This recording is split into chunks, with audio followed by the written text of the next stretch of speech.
Hello friends, welcome to my channel. I am Prashansa. आज हम पढ़ेंगे first poem 12th ISC book की telephone conversation. ये पोएम वोले सोयंका ने लिखी है और ये पोएम हमें रेसिज्म शो करती है। ठीक है, तो यहाँ पे एक कन्वर्जेशन चालू है एक लैंडलॉर्ड और एक रेंटर के बीच में। ठीक है, ये दोनों आपस में बात कर रहे हैं कि मुझे घर खरीदना है और आप मुझे घर कितने में बेच रहे हो। ये सारी चीज़ें एक रेंटर और लैंडलॉर्ड जो से बात करता है वैसे कॉमन बात चल रही है। तो poem starts with an answer. मैंने इंपॉर्टेंट नोट्स बना के रखे हैं अगर आपको ऐसे और वीडियोस में चाहिए तो आप कमेंट कर सकते हो। तो पोएम एक आंसर के साथ स्टार्ट होता है। The price is seemed reasonable, location indifferent. ठीक है, तो ये यहाँ पे बताया जा रहा है कि लैंड जो भी रेंटर था वो लैंडलॉर्ड को बोल रहा है कि हाँ प्राइस ठीक ठाक है, लोकेशन हाँ ठीक है, वो भी अच्छा है, तो वहाँ पे रहती नहीं हो, चलेगा मुझे। तो ये जो रेंटर है ये लैंडलॉर्ड को बता रहा है कि प्राइस भी तुमने घर का अच्छा रखा है और तुम वहाँ पे रहती नहीं हो, इनडिफरेंट इसको बोलते हैं कि लैंडलॉर्ड पे नहीं वहाँ पे रहती है, तो अब वहाँ पे तुम रहती नहीं है, थोड़ा सा अलग लोकेशन है, थोड़ा सा सिटी से हट के लोकेशन है, ठीक है मैं मैनेज कर लूँगा। ओके, नेक्स्ट आता है the landlady swore she lived off promises. Landlady ने प्रॉमिस कर दिया था कि वो वहाँ पे नहीं रहती है। बहुत सारे लोग होते हैं कि घर ले लेते हैं, रेंट पे लगाते हैं और अपने दूसरी जगह रहते हैं, तो वही काम ये लैंड लेडी ने भी किया था। लैंड लेडी ऑफ प्रोमाइसेस कहीं बाहर रहती है। Nothing remain but self confession. अब ये रेंटर बोल रहा है कि और कुछ नहीं बचा था, लेकिन अब मेरा बोलना बचा था कि मैं कौन हूँ। ये कौन है ये उसने बता दिया था कि मैं एक रेंटर हूँ, मैं घर ढूंढने के लिए आया हूँ, लेकिन वो अपनी असलियत बता रहा था। असलियत मतलब वो कहाँ से है, वो क्या करता है, ये सारी चीज़ें वो अभी लैंड लेडी को बताने वाला था। तो ये पोएम जो है वो रेसिज्म शो करता है। पहले के ज़माने में क्या रहता था, अफ्रीका और अमेरिका के बीच में ब्लैक और वाइट्स बहुत चलते थे। जो ब्लैक्स थे वो वाइट्स को पसंद नहीं करते थे और जो वाइट्स थे वो ब्लैक्स को पसंद नहीं करते थे। तो यहाँ पे अभी जो रेंटर है वो हमारा अफ्रीकन है। जैसे कि उसने अभी बोला कि सेल्फ कन्फेशन वो क्या बोलता है, madam I hate a wasted journey, I am an African. तो ये अब बता देता है कि मैं अफ्रीकन हूँ और ये मैं पहले ही बता रहा हूँ क्योंकि मुझे एक बर्बाद जर्नी, ऐसी जर्नी जिससे मुझे कोई भी रिटर्न ना मिले, वो मुझे बिल्कुल पसंद नहीं है। क्यों बता रहा था, he was telling cause it might happen before. हो सकता है कि उसके साथ एक पहले ऐसा हुआ हो कि वो ऐसे पूरी बात करके गया हो लैंड लेडी के पास और लैंड लेडी उसको देखते ही नकार दी हो कि तुम अफ्रीकन हो, मैं तुम्हें घर नहीं दूंगी। इसलिए वो अपने एक्सपीरियंस के साथ बोल रहा हो कि मुझे वेस्टेड जर्नी बिल्कुल नहीं पसंद है और मैं एक अफ्रीकन हूँ। ये बात सुनते ही फ़ोन कॉल पे साइलेंस छा गया। ना लैंड लेडी कुछ बोल रही थी और अभी रेंटर ने तो कुछ बोला था, तो रेंटर जो है वो लैंड लेडी के आंसर का वेट कर रहा था। Silence, silence transmission of pressurised good breeding. अब यहाँ पे साइलेंस जो बताया जा रहा है, साइलेंस में नो जताया जा रहा है। जैसे कि आप अगर अपने पेरेंट्स से कुछ पूछते हो और पेरेंट्स आपको कुछ नहीं बोलते हैं, मतलब आपका सिर्फ मुंह देखते रह जाते हैं और कुछ नहीं बोलते हैं, तो आपको क्या समझ में आता है कि उन्होंने मना कर दिया है, अब वो बात हमारी पूरी नहीं हो पाएगी। तो वही चीज़ है, जो साइलेंस होता है, साइलेंस में नो झलक रहा था। रेंटर समझ चुका था कि जो साइलेंस है उसमें नो बताया जा रहा है, लैंड लेडी नहीं चाहती है कि वो उसके घर पे अब जाए। Silence transmission of pressurised good breeding. तो लैंड लेडी कुछ बोली नहीं थी और प्रेशराइज गुड ब्रीडिंग का मतलब वो प्रेशर था नो में। मतलब वो जो अमेरिकन लोग जो होते हैं या कोई भी बाहरी कंट्री के अगर आप लोग देखोगे तो वो डायरेक्ट मुंह पे मना नहीं कर देते हैं। कोई भी लोग जो होते हैं जो थोड़े से आपको लगेंगे कि हाँ ठीक ठाक है, वो डायरेक्ट मुंह पे मना नहीं करते हैं। वो या तो चुप हो जाएंगे या तो अलग तरीका ढूंढेंगे या तो बोलेंगे हाँ हम देखते हैं, प्लान करते हैं, ऐसी कुछ चीज़ें बोलेंगे और बात को टाल देंगे। तो यहाँ पे भी कुछ ऐसा ही सीन हो गया था, प्रेशराइज गुड ब्रीडिंग हो गया था। मतलब उनका जो साइलेंस था उसमें नो का प्रेशर था, वो बोल नहीं पा रही थी नो, लेकिन वो साइलेंस में नो झलक रहा था। जब वो सांस ले रही थी, लैंड लेडी जब सांस ले रही थी, तब उनके सांस में नो झलक रहा था, ऐसा पोएट ने इमेजिन किया है। Voice when it came, lipstick coated long gold roll, cigarette holder piped, I caught was foully. अब ये जो है ये रेंटर इमेजिन कर रहा है लैंडलेडी के बारे में कि अब प्रेशराइज गुड ब्रीडिंग, मतलब वो कुछ बोलने वाली थी इसलिए उसकी सांस की आवाज़ बहुत ज़्यादा आ रही थी। मतलब हमें अब इतने देर से वो कुछ नहीं बोल रही थी, उसके बाद हमें कुछ बोलने आता तो हम एक बार सांस लेते हैं ऐसे करके, तो सांस की वो जब सांस छोड़ी तब उसकी आवाज़ आई। उसके बाद जो ये है रेंटर है वो इमेजिन कर रहा है लैंड लेडी को कि वो लिपस्टिक लगाई हुई है, एकदम लिपस्टिक, डार्क लिपस्टिक लगाई हुई है, एक लॉन्ग गोल्ड का सिगरेट होल्डर पाइप ने मुंह में रखी हुई है और उसको गुड़गुड़ गुड़गुड़ कर रही है। आई कॉट वॉज फाउलली, मुझे लगा ये रूडनेस था। ये डिस्क्रिप्शन दिया हुआ है लैंड लेडी का जो स्पीकर ने सोचा, ठीक है, उसको लगा कि ये रूडनेस था। मेरे क्वेश्चन पूछने के बाद भी उसने कुछ नहीं बोला और उसके बाद वो उसकी आवाज़ से गुड़गुड़ गुड़गुड़ आवाज़ आ रही है, जैसे वो प्रेशराइज गुड ब्रीडिंग था वो उसको डिफाइन कर रहा है। तो ये रेंटर को ये रूड लगा। अब फिर थोड़ी देर बाद लैंड लेडी बोलती है हाउ डार्क, हाउ डार्क। अब स्पीकर बोलता है कि आई हैड नॉट मिसहर्ड, मुझे गलत सुनाई नहीं दिया है, आर यू लाइट और वेरी डार्क। अब लैंड लेडी पूछती है तुम कितने काले हो, थोड़े काले हो या बहुत ज़्यादा काले हो। अब स्पीकर को लगा कि button B, button A, stench of rancid breath of public hide and speak. Speaker को लगा कि मुझे दो ऑप्शन दिए जा रहे हैं, या मैं थोड़ा काला हूँ या मैं ज़्यादा काला हूँ, मुझे उसमें से ऑप्शन को चूज करना है। Stench of rancid breath of public hide and speak, इसमें बताया जा रहा है ये लाइन में कि जो ये है पोएट है ये स्मेल कर पा रहा था स्पीकर के बैडनेस को, उसकी स्मेल से।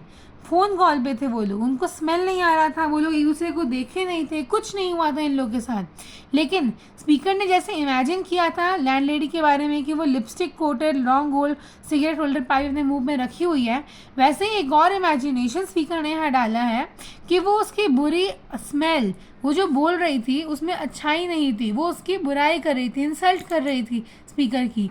तो वो जान चुका था कि वो ऐसे बात करके मेरी इंसल्ट करना चाहती है, उसकी बैडनेस स्पीकर पहचान चुका था। Red booth, red pillar, red double tiered, omnibus squelching tar, यहाँ पे रेड की बात की जा रही है यहाँ पे। तो यहाँ पे रेड की बात इसलिए भी की जा रही है, इसके दो तरीके हैं। पहला तो स्पीकर को गुस्सा आ रहा था क्योंकि रेड कलर गुस्से को डिनोट करता है, तो यहाँ पे रेड की बात इसलिए भी की जा रही है। और दूसरी बात ये हो सकती है कि स्पीकर ये सुनने के बाद, अब कोई तुमसे पूछेगा कि तुम कितने काले हो, थोड़े काले हो कि ज़्यादा काले हो, तो शॉक हो जाओगे ना। तो शॉक होने के बाद जो जो चीज़ उसको सबसे सामने दिख रही थी वो सारी चीज़ें वो बता रहा था कि जो जो उसको सबसे पहले दिख गई, रेड बूथ दिखा, रेड पिलर दिखा, रेड डबल टायर्ड ओमनी बस दिखा। ओमनी बस मतलब एक छोटी बस डबल टायर्ड वाली जिस जो चल रही थी, उसमें से स्क्वेंचिंग टायर मतलब किच किच कैसे की जो चलता है, जो फ्रिक्शंस रहते हैं उसकी आवाज़ आ रही थी। It was real shamed by ill mannered silence surrendered. अब ऐसा बोलने के बाद फिर से शांति छा गई, कोई कुछ नहीं बोल रहा था, सब जगह शांति हो गई थी। और उस शांति में स्पीकर को लग रहा था कि हाँ मेरी गलती है कि मैं अफ्रीकन हूँ, मेरी गलती हो गई कि मैंने इसको बता दिया। वो चाहता है कि वो सरेंडर कर दे। पुश डम्बफाउंडमेंट टू बेग सिंप्लीफिकेशन, उसने फिर से पूछा, स्पीकर ने फिर से लैंड लेडी से पूछा कि मुझे सिंप्लीफाई करके बताओ कि तुम बोलना क्या चाह रहे हो। Considerate she was varying the emphasis, मतलब अब लैंड लेडी ने बिल्कुल इधर उधर की बातें न करके डायरेक्टली स्पीकर से पूछा, आर यू डार्क और वेरी लाइट। डायरेक्टली वो पूछती है कि तुम काले हो या थोड़े गोरे हो या तुम ऐसे हो। अब स्पीकर भी समझ गया था कि मुझे घर वर तो देने वाली है नहीं, ये बस फ़ोन रखने का एक बहाना ढूंढ रही है। तो स्पीकर अब समझ चुका था कि हाँ कैसे है, और स्पीकर भी सार्केस्टिक बन रहा था, मतलब वो भी अब लैंड लेडी के साथ ऐसी टेढ़ी बातें करने लगा। डू यू मीन एक प्लेन और मिल्क चॉकलेट? प्लेन चॉकलेट की बात हो रही है। ये स्पीकर बोलता है कि तुम क्या बताना चाह रही हो लाइट और डार्क से, कि तुम मेरा रंग एक प्लेन चॉकलेट के जैसा है या मिल्क चॉकलेट के जैसा है, ठीक है वैसा। Her accent was clinical crushing in its light. जो लैंड लेडी थी वो सोच नहीं पा रही थी कि ये स्पीकर ऐसा भी बोल सकता है, वो अपनी पर्सनैलिटी को ऐसे भी कर सकता है। मतलब लैंड लेडी ने एक अलग इमेज तैयार करके रखी थी स्पीकर के बारे में कि हाँ वो कुछ नहीं बोलेगा, जैसा मैं बोलूँगा वैसा करेगा ऐसे। और स्पीकर ने तुरंत सार्कास्टिक वे में उसको बोल के उसकी जो एसेंट था उसको क्रश कर दिया है। रैपिडली वेवलेंथ एडजस्टेड, फिर से अपना उसने सेट किया, अपनी बातों को चेंज किया. I choose West African sepia and as an afterthought down in my passport silence of spectroscopic flight of fancy till truthfulness change her accent. अब यहाँ पे जो बोलने ये मिल्क चॉकलेट और प्लेन चॉकलेट वाली बात बोलने के बाद इसने फिर से अपनी बात चेंज करके दोबारा बोला कि मेरे हिसाब से मेरा कलर वेस्ट अफ्रीकन सेपिया जैसा है. वेस्ट अफ्रीकन सेपिया एक ऐसा कलर है, मतलब गेहूं का जैसा कलर होता है, उससे थोड़ा एक dark colour West African sepia होता है. अब वो बोलता है कि मेरे पासपोर्ट में मेरा कलर वेस्ट अफ्रीकन सेपिया है. जो साइलेंस था वो स्पेक्ट्रोट्रॉपिक था. मतलब फिर से लैंड लेडी सोच रही थी स्पीकर के बारे में कि अरे ये क्या बोल रहा है. Flight of fancy the truthfulness change her accent. इसका मतलब है कि अब थोड़ा फैंसी था कि हाँ ठीक है पासपोर्ट में अलग कलर है, लेकिन वो सच बोला और उसका एसेंट बदला, मतलब वेवलेंथ एडजस्ट हुआ, अपने बातें चेंज की स्पीकर ने. Hard on mouthpiece, what's that, conceding. अब लैंड लेडी बोलती है कि ये क्या बोल रहे हो तुम.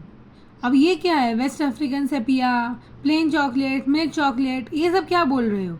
हार्ड ऑन माउथ पीस का मतलब है कि वो cigarette holder long gold pipe जो है वो गुड़गुड़ कर रही थी, तो उसको बोलने में प्रॉब्लम हो रहा था. वो ऐसे ही करके बोलती है व्हाट्स दैट ऐसे करके. Don't know what's that like brunette.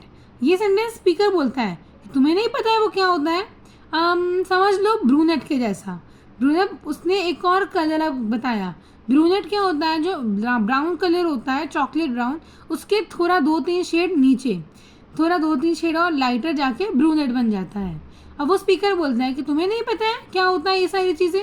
अच्छा ठीक है, समझ लो ब्रूनेट होता है. That's dark isn't it, not all together.